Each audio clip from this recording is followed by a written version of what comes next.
Good evening. Welcome to the City Council meeting. Appreciate everybody coming, being part of the process. We will call the meeting to order.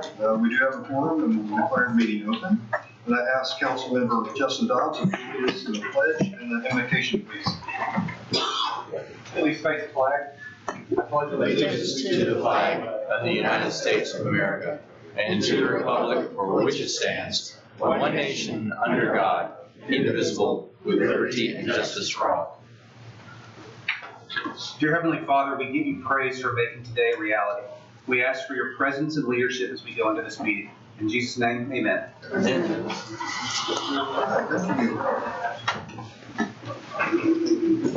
Tonight we've got the minutes of the City Council meeting and Planning and Zoning Commission meeting of March 23rd, 2022, the 12th meeting of the Tax Increment Financing Board number 8 of February 20th, 2023, and the regular City Council meeting of February 20th, 2023. For approval, everybody have an opportunity to review the minutes. I have moved for approval of the minutes, all of these minutes from March 23rd, February 20th, February 20th, etc. Second. Okay, you got a motion and a second. All in favor? Aye. Any opposed? Motion carries. Thank you. All right, we're to citizen comments. Does anyone here have any comments for the council regarding the items on the agenda? Hello, Mr. Tracy. Good evening. How you been doing? I'm doing fine. Good. Alive and well, breathing, putting one foot in front of the other. All righty. Peter Tracy, 700 block of South Valentine. I'd just like to speak to a couple of items on the agenda. One is one of these approval type deals. It's a request to advertise for purchase and installation to replace existing ball field fencing at Old Settlers Park. My wonderment is that along the airport, there's the same problem over there. There's a section of the fencing that's in a state of disrepair and needs to be taken care of. Can that be included yet under this same item? Because there's railing down, fence down. And my concern is that stray animals wander onto the airfield and planes are trying to take off and land. And that's going to create a significant problem with as many airport instances that have occurred recently, like recently bird strike on Southwest Airlines brought it down. And and I realize those are private planes out there, but that's a concern that I have regarding fencing in here. Another two up here is E1 and E2, and those two are in regard to the historical area, downtown Sherman. And Which one is E1 and E2. My wonderment on those two is the city planning on to contribute to the restoration of these buildings? And if so, are they going to be brought back to the historical condition that they were originally? Because my understanding on historical preservation type thing is it has to be over 50 years old. In the state of Texas and the Historical Society, and I know here in Sherman it was just kind of a vague thing, that if it's over 50 years old, you can get make a request to get funding to assist in restoration of it. The state of Texas and Historical Societies get a little more specific in that the building has to have been used or owned by someone of historical significance. And if it is funded to be restored back, it has to be restored back to its original condition and used for its original purpose. Okay. So that's the concern I have on this. Okay. When those come up, we'll the owner is here and we can ask those questions. Thank you, Mr. Tracy. Anyone else this evening? Okay. If not, next item is a consent agenda. These items are considered routine and will be enacted in one motion without discussion unless a council member or a citizen requests a specific item to be discussed and voted on separately. Consent agenda includes items E4, E5, E6, E7, and F1. Would anybody like these broken apart for any reason? Let's go ahead and pull off F1 since you had a question. F1, okay. Very good. With the exception of F1, move to approve agenda as written. Second. Okay, motion second. All in favor? Aye. Any opposed? Motion carries. Thank you. All right, so we'll handle F1 as it comes in line in the agenda. This time we'll open public hearing. Linda, if you'll read D1 for us, please. Ordinance 6570, an ordinance of the City Council of the City of Sherman establishing maximum reasonable and prudent rates of speed along certain portions of State Highway 56 in the corporate limits of Sherman, Grayson County, Texas, fixing penalties for violation thereof, declaring an emergency. Thank you, Linda. Lynn? Yeah, so with the development going on, we made a request to TxDOT to do an updated speed study in this corridor to see if it made sense to reduce the speed limit. TxDOT has a whole list of matrix and study parameters that they use to determine what the speed limit should be. And what this study resulted in is the section in green and blue are the sections that the speed limit was actually reduced. And so both of those areas, the green used to be 55 miles an hour. The new or proposed speed would be 50. And then the section in blue, before you get to Binkley Park, was 50 miles an hour, and TxDOT is recommending it be dropped to 45 miles an hour. So with y'all's approval, this will go back to Austin, get the final blessing, and then TxDOT will update those speed limits. Thank you, Clint. Is there anybody here to address this item this evening? Not Linda, if you'll read D2 for us, please. Ordinance 6571, an ordinance of the City Council of the City of Sherman abandoning one variable width utility easement located in the plat of North Neck Business Park, Phase 1, and replat of lots 1 and 2 of North Neck Business Park, Phase 1, and being more particularly described in the Exhibit A attached hereto and made a part hereof for all purposes, which utility easements are established in Volume 16, page 166, and instrument number 2021-234 of the Plat Records of Grayson County, Texas. Okay, thank you. Wayne? Evening, Mayor, Council. So these lots that are lined out in yellow, they were platted in the past with utility easements running down the backside and the side lot lines. These are part of the Global Wafer project, and they'll be replatting, all this area to include those lots. The utility easements are not occupied. The city has no objection to those being abandoned. Utility companies have no objection to them to be abandoned, and they're needed for the Global Wafer project. So recommend approving abandonment of those easements. Okay. Thank you, Wayne. Is there anyone here to address this item this evening? Okay, if not, we'll close public hearing and consider the adoption of ordinances. Council, questions, discussion, comments? I'll move to approve 6570 and 6571. Second. Okay, motion in 2 or 3 seconds. All in favor? Aye. Any opposed? Motion carries. Thank you, Council. Linda, if you'll read E1 and E2 together for us, please. Okay. Resolution 7038, a resolution of the City Council of the City of Sherman authorizing execution of an agreement with David Downtain doing business as RP Sherman Properties 2, LLC, under the City of Sherman's Central Business District Historic Building Restoration and Improvement Grant Program for improvements to 328 through 330 West Lamar Street. Resolution 7039, a resolution of the City Council of the City of Sherman authorizing execution of an agreement with David Downtain doing business as RP Sherman Properties 2, LLC, under the City of Sherman's Central Business District Historic Building Restoration and Improvement Grant Program for improvements to 213 North Travis Street. Thank you, Linda. Nate, good evening. Mr. Mayor, Council, good evening to you. This is something that I think I'm at least really excited about because this represents the first large-scale investment in downtown residential in years, if not decades. If you'll recall, during our comprehensive master plan that was put together last year, downtown came in as one of the top 2 areas of concern for those who were polled. And a subset of that was the number 1 issue in downtown was the lack of residential. So that's one of the reasons why when we redid our downtown incentive program a few months ago, we included residential in that program. Previously it had been excluded. It was only for commercial development.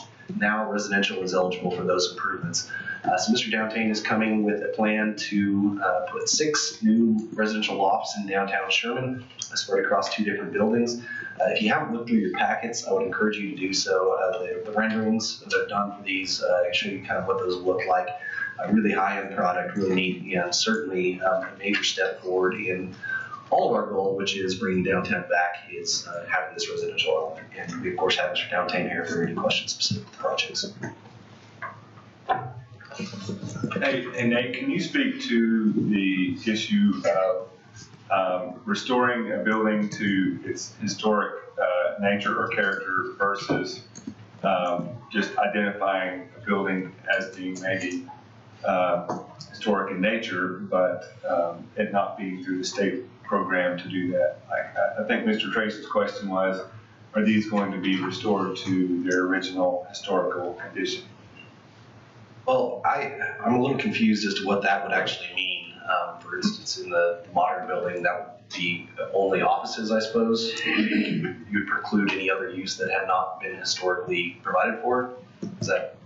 I think what the question is it going to look, is it going to continue to have some of the attributes of the historic building on the outside? Is he going to leave the interesting motifs on the outside and the raised panels and things like that? So if you're familiar with any of Mr. Downtown's work downtown, he's always careful to take historical consideration with all of these buildings. I know that both of these buildings, the front facade will remain in the historic way that it is right now. The back side of both of the buildings will be redone in a more modern look, but that'll be where the fire escapes are and that sort of thing. So it'll be a combination of the two.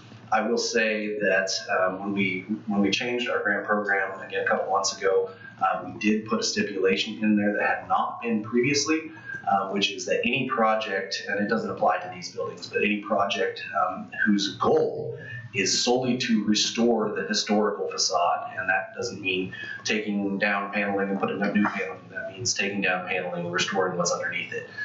Any project that is solely devoted to that qualifies for a 2-to-1 match instead of a 4-to-1 match. So it's certainly something that we have taken into consideration in making these rules and regulations.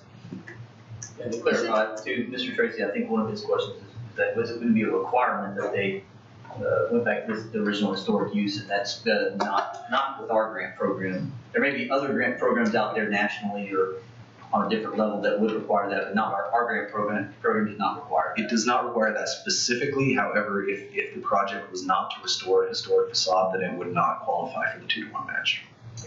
That's the reason we put that in there, was for that exact concern, because we really want to restore the historic nature of these, maintain the historic nature of these buildings when appropriate, and restore it when appropriate, which is why we wrote the program to be the way it was.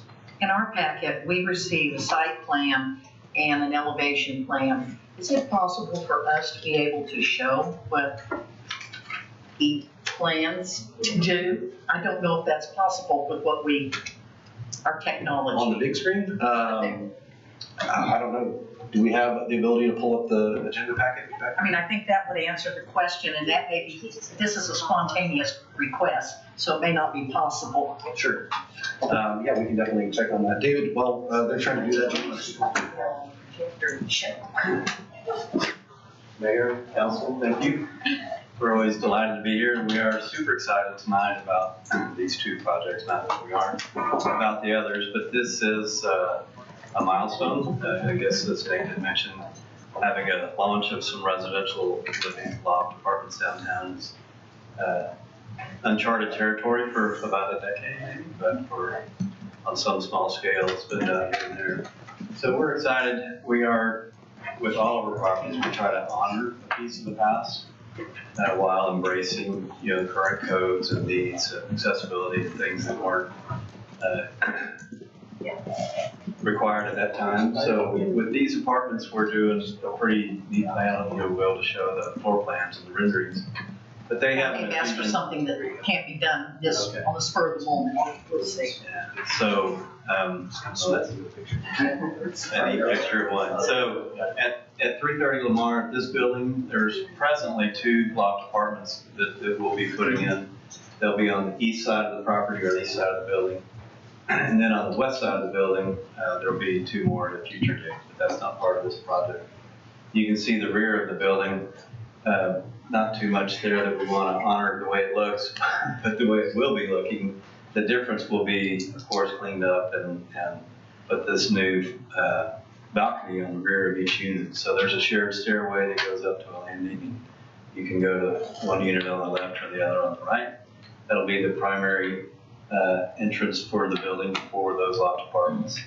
And I thought there was a rendering of the floor plan or the inside on that packet, but I guess not. CE2, I think, has one. So, but we are with those trying to, even inside the apartments, we've got exposed brick, we've got some characters from, some elements from that era. And so you definitely feel an infusion of the current laid over and honoring the past the best we can. So, and then so the other project at Lamar, or Travis, is 4 units, and it's a 3-story building, so it'll have units, 2 units on the third floor and 2 units on the second floor. And that also has a pretty extensive rear awning. The front of the building, we do plan to maintain, there's a floor plan on one of those. And you can see inside we're continuing to kind of honor some pieces of what was there, but infusing obviously the residential elements. And the front facade really won't change. The only difference to the front elevation is the picture on the left is actually the front there on the bottom. And where those doors are on the balcony, so you can actually ride the elevator up to the second or third floor, and then when you exit the elevator, you're on a balcony. So we're moving that front wall in by 8 feet just to have a balcony on the front of the building. So other than that, the front of the building remains. We wouldn't do away with the cool monuments on the front of the building. They're pretty epic. So anyway, we're excited and we seek your approval, and we're glad to get to work. Is there any other questions? David, I'd also like to mention, I've appreciated seeing the building on Houston Street getting cleaned up. That looks, it's already looking better. So. Oh yeah, we're good. We're pretty busy these days. Did we read 7039? Yes, both of them together. Then I move to approve 7038 and 7039. Second. Motion and second, all in favor? Aye. Any opposed? Motion carries. Thank you, Councilman. All right, we go to E3, to adopt the results of the annual rate review for water and wastewater. Bobby?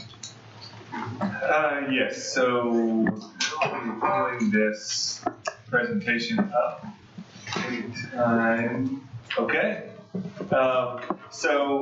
This is an update which should be coming to you no less frequently than annually. It was less than a year when we talked about this subject last year, but you may recall that beginning in fiscal year 22, for fiscal year 22, we started a process of annual rate reviews for our utility system. And at that time, through the ordinance that set the rates, adopted kind of a 5-year plan for our rates. So we're in year 2 of that currently, and so what this rate study does, although it's not been a full year, is just continues the results of that rate study, just so you know what the end ask here is, without changing the rates that were part of that study. So we're averaging somewhere in the 4.5% annual rate increases, and this study recommendation holds those rates the same. But there have been several changes since the last time we talked that we wanted to give you guys an update on, and so we wanted to run through those a little bit.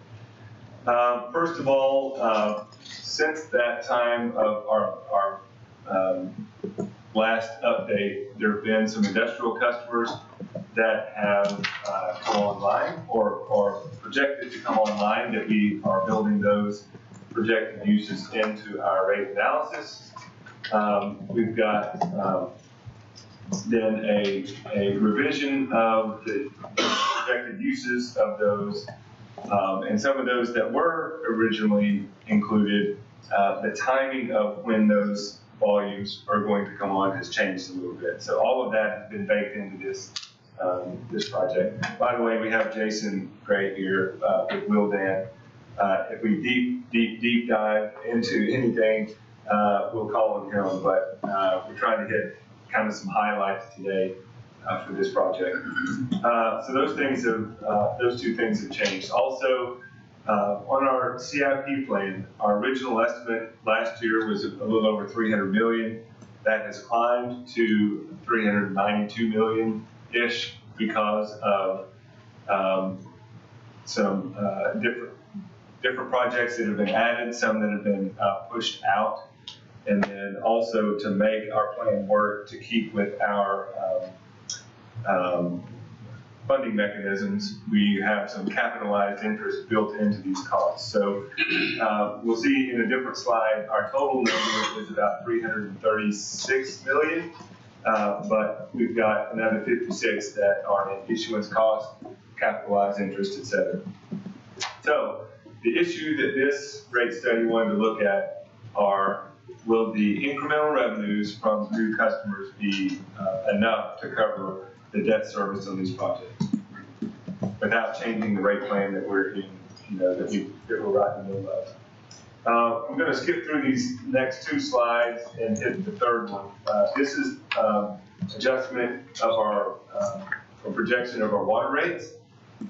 Next one is our wastewater rates, and this one is the blended of those two. So you'll notice here this 4.6, 4.7%. This is for residential customers. This is minimum rates or minimum usage. This is average usage. So we're staying at that 4.6, 4.7 rate, and then at the end of this 5-year period, it drops down to the 1.something% in our projected rates. This slide is just a reminder that with those rates, if we project out at the end of this time period to 2027, our rates in 4 years would be still less than the state average today of those peer cities. So this is $76 average for 5,000 gallons for water and wastewater isn't what we project they'll be for these cities in 5 years or 4 years. It's today. So even at that, we'll still be 10% less roughly than the statewide average. This slide just illustrates some of what has changed or some of what the effects of the change have been since our last update. You'll notice particularly in 24 through 28, this gap here of our residential, commercial, and other projected use versus what we were projecting a year ago. So this gap in here is kind of the problem that we're trying to solve for today.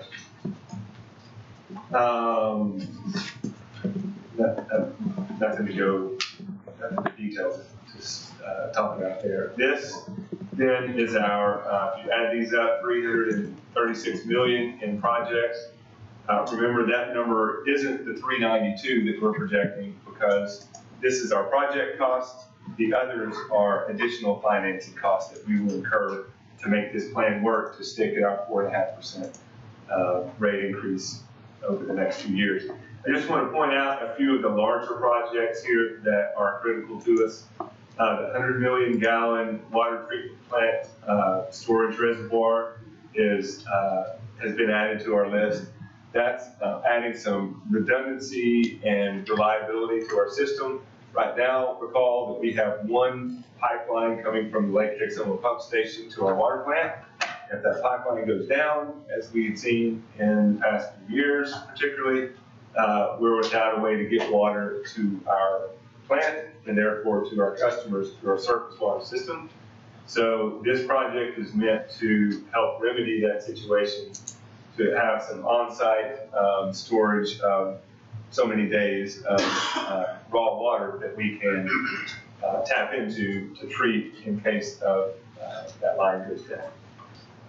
I was going to point out, in the past, when either the groundwater system or the surface water system went down, we could switch. We could go to full ground for everybody. As we continue to develop and grow, that water demand increases, and we're to the tipping point where if the surface system goes down, our groundwater can't supply enough water for everybody to meet the demands. And so that's why this terminal storage is important, is we no longer have that full backup of 2 systems. We're now at the point where we need this last piece here, so. So a few others to highlight. So that's one. The other one that I want to highlight is a 36-inch water line. This will take millions of gallons more than we can currently take from our water plant down to around the west side of Sherman, down to Shepherd Drive. So it'll serve the growth corridor on North Sherman, West Sherman, in our industry area. And so this is the cost of construction for 2023. So this bond package that we will be proposing, that GTO will be proposing here in the next month or two, of 118 million. Over half of that is just that one item.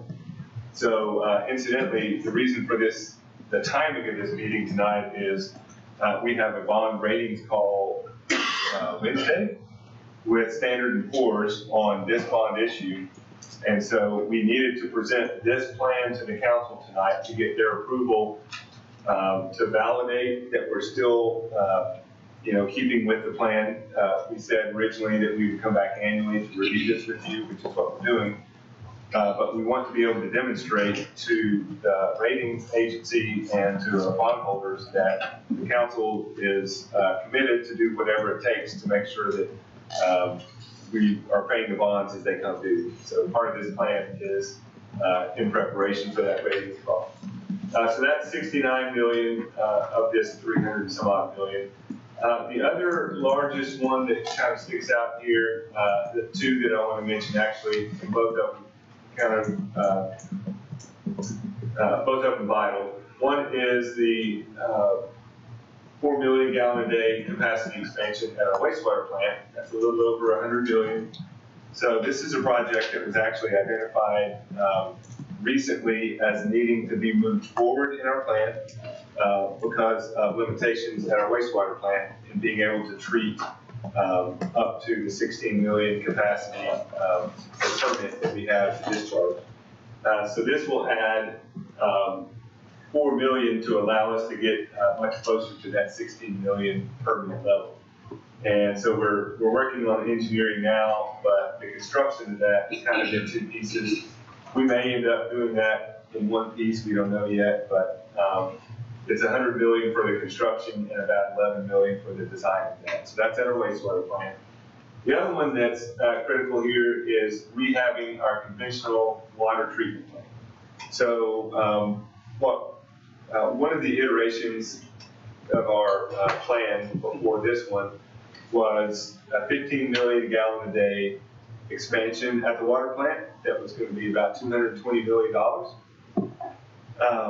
When we put everything into the soup here, we just could not make the plan work with that 220 million and this 110 million on the wastewater plant. So we went back to the drawing board and started looking at what was one of our original plans, which was to simply rehab the existing conventional plant, they call it. So it's the plant that's been in since the late 80s, early 90s.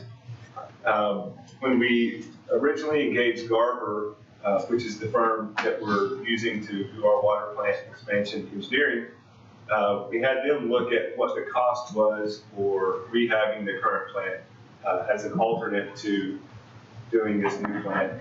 And so they actually did some kind of preliminary work to estimate somewhere in the 15 to $20 million range would be what was needed to rehab that plant. That plant right now is 10 million gallons a day max capacity. It's actually come down from that a little bit because of one of the EDR units is probably not, maybe beyond repair. But we still have somewhere between 7 and 8 million gallon capacity with the other 3 units and the rest of the system. So what we're saying is, we believe with rehabbing this and keeping that 7 million gallons a day capacity online, instead of eliminating it and building a new plant, that we can get to that 2028, 29, 30 timeframe, which is what we need to for our revenues to catch up with our project costs. So what we've done in this whole rate plan then is substitute 25 million in year 3 or 2025 instead of having 225 million in for this brand new plant expansion. So doing all that, we're able to stick with our plan of 4.5%, get the water that we believe that we'll need in time that we need it. So I want to come back to just some takeaways from this and the variations that we have, maybe in some of the assumptions. So other notes that you need to understand as we kind of line this up. So we have higher debt amount than we originally thought, and a reduction in the timing of the commercial volumes, and particularly early on in this time frame. So that's caused kind of a pinch point for us. However, we believe that we can still meet these debt service coverages by structuring the debt as we have, by getting support from the general fund, and the detailed schedule will be here in another slide, but doing several other things in addition to reshuffling the cards on the debt. Getting support from the general fund, getting support from SEDCO, which they say they've already built into their financial plan for the next few years. Moving money from our impact fee collections over to the utility fund for a period of time, which is exactly what the impact fees were designed to do, help us pay for these long-term projects. And then kind of this process for years 23, 24, 25, we'll be building up reserves in the utility funds and not using those until this desert period that we'll be in, of 26, 27, 28, and then a little bit in 29 as we start the upswing. So building up reserves and then using those reserves over time to kind of smooth that process. So I know this is a little bit hard to read, but this kind of illustrates the point I was making. So you can see that our net revenues here are building. So these are net revenues annually. This is our reserves that build up to, at the end of 25, we estimate somewhere between 10 and 11 billion. Our desert period begins in 26, particularly 26, 27, 28, a little bit of 29. But you can see we're drawing down our fund balances, and then it starts to go back up in that 29 to 30 time frame. The other thing you need to understand is important in putting this puzzle together is that our debt coverage really needed to be at least 1.05. So effectively, that's just a measure of do we have the financial ability to meet our debt according to the standards that are established by the bond rating agencies. So they look at 1.05 as being kind of that minimum threshold, and we have that in each of the years here. So it ranges from about that 1.05, 1.06 up to over 2 during this time period. But we were trying to manage financially that our reserves wouldn't go down to negative, and that we were managing this debt service coverage number. So we, with the changes and recommendations that we're making, we're able to accomplish all of those things. You can read, I mean, this is, we'll get you copies if you want details here, but just another several measures of what I just talked about. We build reserves, net revenues, it comes down during this drop period and it goes back up. And this debt service coverage is kind of the minimum line we want to establish or maintain, and we're able to do that throughout the process of this project. So, last two slides. There's a lot of assumptions that we had to make in this. How, when are the flows going to come in? The volume is going to increase. How much of those increases, how much are they going to be? How much of those increases are industrial, commercial versus residential? What is the timing of an impact of the interest rates? So since our last presentation, interest rates have gone up. That has a direct impact on our cost of debt service. So what is the, what kind of impact does that have on our rate study here. Talked about internal growth a little bit, but we do have to make assumptions about inflation. Is it going to be 3% or 9%? Don't know. But we make some assumptions that there will be inflation in our cost of operations. And then also it assumes that there will continue to be support from SEDCO, general fund, the city through impact fees and others if needed, right? So if we're off some way in our assumptions here, the bond holders and the bond rating agencies want to know that we're going to do what we have to do to make sure that we can pay our bills there. So if any one of those things are changed, any one of those knobs are turned, that will also change our forecast and conclusions, which is why we need to be looking at this every, no less frequently than annually, and it's likely, I mean, we've actually talked to Dan and Jason several times since our last one, so it's nearly on speed dial. We have them on speed dial for running these different scenarios for us, and we'll continue to do that. So we're good for the next 2 or 3 years. We hit a desert period, 26 through 28, 9, and then we're back. We kind of passed the threshold once we get to that time period. So that's what I just talked about, the durability. You do need to know that there are 2 very large projects that we don't know what the exact timing is going to be until we do more engineering work, until we get updated estimates from our large industrial customers about the timing of their use, how much they're going to be using, how quickly that's going to come online. So those 2 projects are the 15 million gallon a day expansion, which I've already talked about, in today's dollars, over 200 million. We believe that will be before 2030, but towards the end of that time period. Okay, it won't be needed today. We estimate, since we're bringing the conventional plant, keeping it up, we won't need that for a few years, but that could change if the other assumptions change. The second one is our wastewater industrial flows are going to also, the timing of those are also going to impact. We don't know even what that number is, other than to say it's not tens of millions, it's hundreds of millions. And so we're just going to continue to work with our industries and with our consulting engineers to figure out what the timing of that is. And we'll continue to design those projects so that we're ready to pull the trigger when we need to. But we don't want to issue debt on that amount of money before we need it, because the carrying cost of that.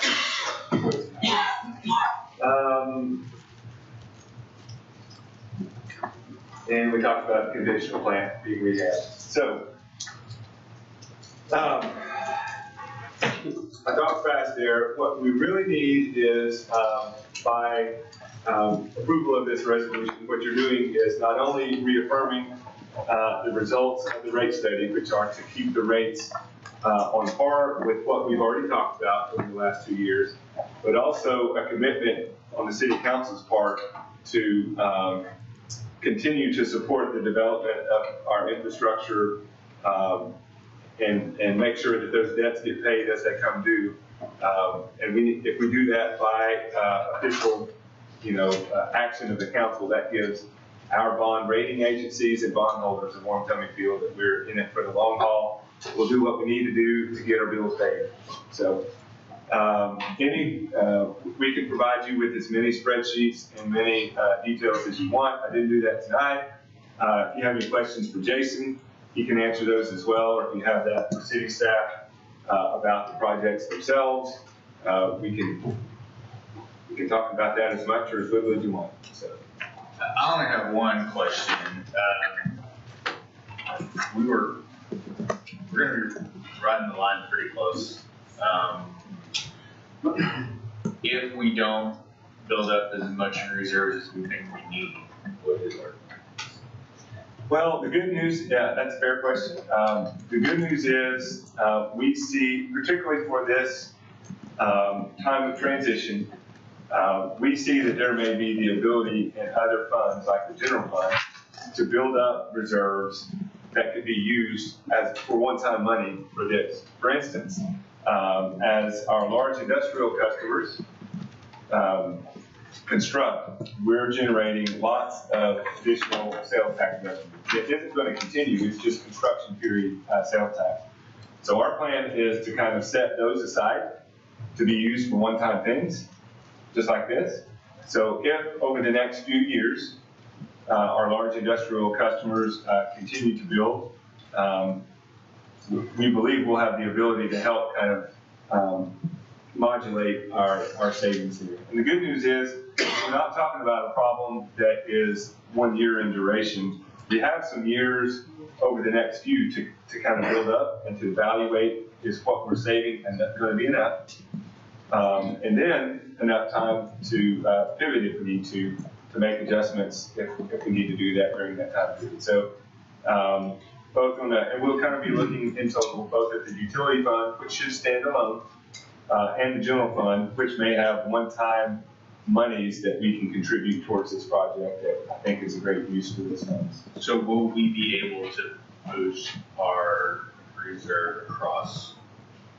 So the general fund reserve? Yeah, we're not going to make the general fund a sacrificial lamb for the utility funds.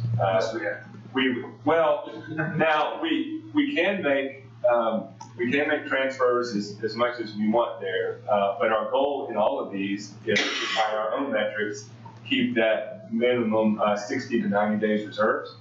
And so we just believe that we'll have at least that, probably well more than that in the general fund over the next few years that we can use and draw down to that 60 to 90 days to use for one-time things.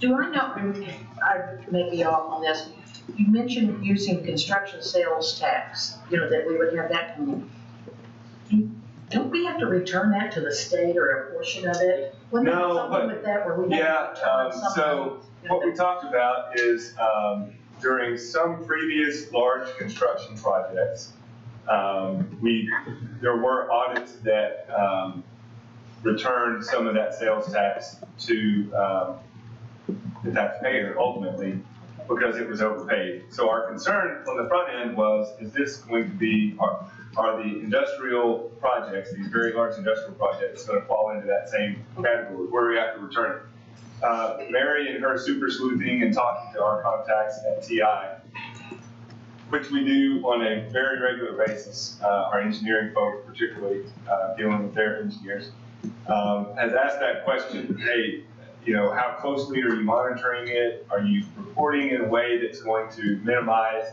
this clawback of sales tax? And what she's gotten, correct me if I'm wrong, Mary, is affirmation from their companies that they're reporting as closely as they can. There may be some adjustment, but it's not going to be clawing back 60, 70% of the project. Okay, I thought I remembered that they had to take at some time, so that's why I wanted to know. Yeah, we have asked that question, and I mean, time will tell. I got it. But we don't feel like that's a significant risk at this point. Okay. But that's a good reason to keep it in the reserve and adding to the reserve anyway. Yeah, and you can see, not to get too far, in now. But, oh yeah, it is, right here. So you can see that general fund reimbursements for years 1, 2, 3, 4 are 0 for now. Now, we can change that if we need to your point, Josh. If we have those reserves available and the utility fund needs it because it's lagging behind, we can always make those. But to meet our objectives and keep these debt service coverage where they need to be, right now we just have one in there, and it's a $3.5 billion in 2027. When we get to 2027, that may be 5, that may be 2. We may need some in between, before or after, and so we'll just make that change as we need to. But right now, we would, on the books, we'll start setting aside those dollar amounts. So when you see the audits, not this year, but next year and years after, you'll see a setting aside of general fund balance for these purposes. But we're going to carve out a special. Yeah. Well, Robbie, I appreciate the efficiency of you guys kind of deviating from your original plan to bring it back into perspective of what we currently have to work with. Yeah. So it's been rabbit out of a hat or something, I don't know. It was tough, this was a challenge, I lost some sleep over this. I do have one itsy bitsy question that you can talk to me about offline if you want to, but we are gonna have capacity to do 16 million at the wastewater treatment plant if we get this project done. That's $100 million. Or closer to 16 Closer million? to 16. It'll be closer to 60. Okay. Won't be 60. I'm just curious, I know we run 14. about 14 million gallons a day right now through our freshwater system for the average. On peak days, we're at about 14. Okay, Yeah. 14. So I'm just kind of curious, once the TI does come online, I mean, obviously that is what you're anticipating is the XXX number on board, so, That's right. which is, we're gonna have to do that prior to them coming online at some point. Well, we're gonna have to do it prior to, their, max flows coming online for sure. And I would throw, Global Wafers and the other industries in that same bucket. So what we believe is, with this plan, certainly through 2027, there's not going to be a need to bring either another, like an industrial plant online. That's one of our options is for our increased industrial flows over the next 30 years. One option is to build a separate wastewater plant just for our industry treatment.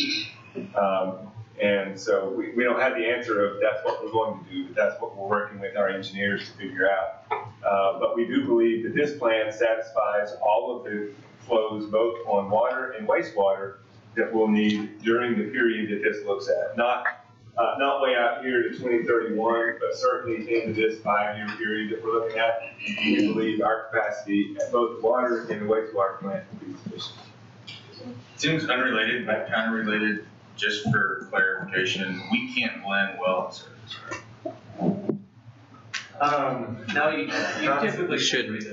Sure. I mean, we can, we have talked about part of. Tom's blood pressure just went up. We talked about the process on certain new developments. Yeah. That we originally said they're gonna be on surface. Yeah. We've now said, no, let's Maybe they go let's ground. keep them on ground for as long as we can, because that helps balance those loadings of those two systems together. So are we just gonna end up putting, like some sort of wall garden, just to keep it running?